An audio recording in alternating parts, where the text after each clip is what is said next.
Hi guys, welcome back to my channel. Today I received my new James Charles palette in the mail and thought, you know what, it is time for another IG photo shoot. So if you like this look, please keep watching. So first things first is to tie up my hair. Does anybody else have these annoying baby hairs at the hairline? Because I do, and I look like a cockatoo half the time. Anyways, I've already washed my face and done all the skincare jazz, so I'm now applying some moisturizer to finish it off. The one I'm using is the Kiehl's Ultra Facial Cream. I always apply it upwards because I always think that if I apply things on my face downwards, my skin will sag faster. Disclaimer, not a research fact, just me. And putting on some lip balm, I have the Sahara Desert as lips, so I need that extra hydration. I'm gonna start off my face with a primer. I'm using the Tatcha Silk Canvas Primer from a little sample container because I'm trying out new primers. And we got a fan. Next up, I'm gonna put on some foundation, and again from a Mecca sample container because I ran out of my previous foundation. And actually, this mini container is all I got right now because we're in quarantine and I can't go out to buy foundation. And that's me going, oh wow, I look really white. Next, I'm using a damp beauty blender to kind of blend the foundation better on my skin. I feel like this helps it look more natural and less streaky. I'm now using Maybelline's Age Rewind Multi-Use Concealer to cover my blemishes, which is, well, basically everywhere. And again, blending that out with the same beauty blender. Next step, I'm going to do some contouring. I'm using the Rimmel bronzer in shade Sun Glow with an angled brush.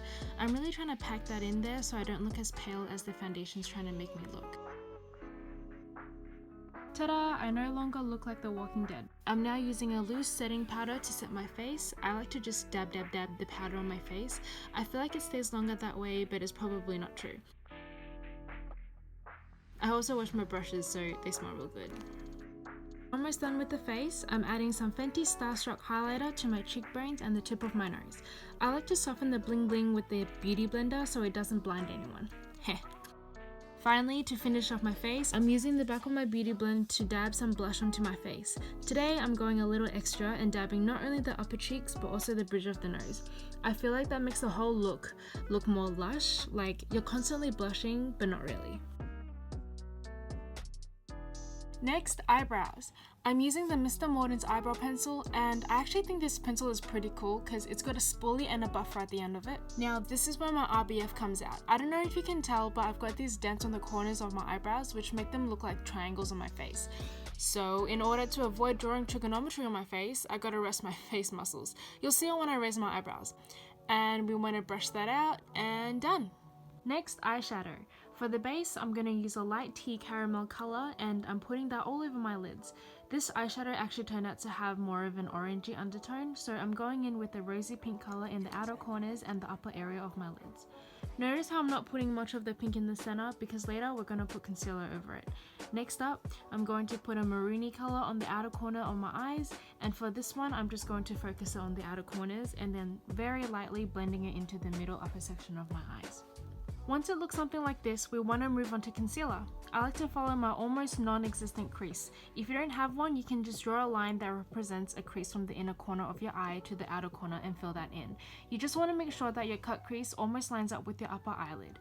And you also want to make sure that at the end of your cut crease, you want to make a little flick like doing a wing eyeliner and then blending it in with the rest of your face. I hope that makes sense. I wouldn't worry too much if it's not 100% even because we're putting lashes on anyways, so it'll cover up the imperfections. If you put lashes on, especially big fluffy ones, and your eyeshadow or cut crease still looks uneven, it is what it is. Next, we are going on to the shimmery parts for the eyes. This is just me seeing what this color would look like, but yeah, I'm still genuinely confused why there is not much coming out of the brush. So instead, I'm using the other similar shimmery shade and a light blush pink. I'm kind of mixing these two shades together for like the ultimate subtle shimmer. I'm applying them on the areas where we just concealed. Yep. And yep, that's me. And that's also me giving this guy another shot to redeem himself. And yeah, nah, back to the light pink. Now, we're using some of that maroony color again to blend the edges of the eye just to soften the tail a little bit. So this is what it looks like. Ding, ding, ding, ding. And next, eyeliner. Honestly, this is my favorite part because it really makes your eyes pop and look more awake, especially for someone who is monolid like myself. I always start by drawing the bottom line of the eyeliner just so I can make sure that it's even on both sides. I've actually decided to do a little twist today on my eyeliner, so instead of doing the traditional winged look, I'm actually going to do a little U-turn winged look. I don't actually know the real name of this type of eyeliner look, so that'll do. I'm making a little U-turn, not a really bold one, so I have my little crease as a guide to where my eyeliner should go after taking the U-turn. A good indicator of where to go if you don't have a crease will be right where your concealer and the dark eyeshadow meet. And if you just can't find where to go, make it abstract, call it an art piece, and remember you've got the falsies to back you up. Speaking of falsies, she's next. To start off, I'm going to curl my eyelashes. I like to use one finger to hold up my eyelids so that the curler reaches more eyelashes. And thanks to my droopy lashes, you can't see a difference just yet.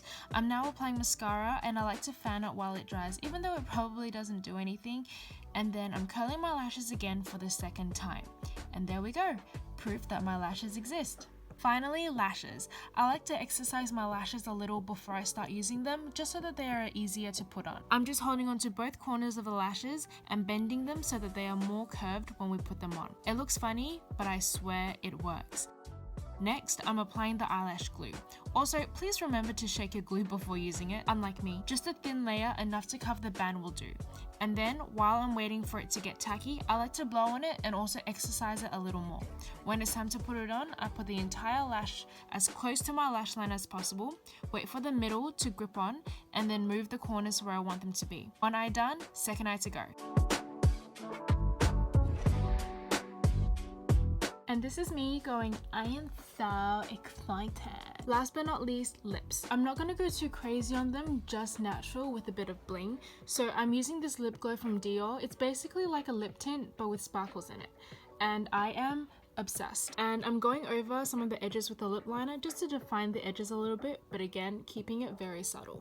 And this is the finished look. I actually really love it. I don't normally play with bright colors. I tend to stick with neutrals, so this is definitely a really nice change. Here is a little montage of me doing my little photo shoot with this look. I had so much fun filming this look. I hope you enjoyed it as much as I did, and I'll see you in the next video. Stay safe.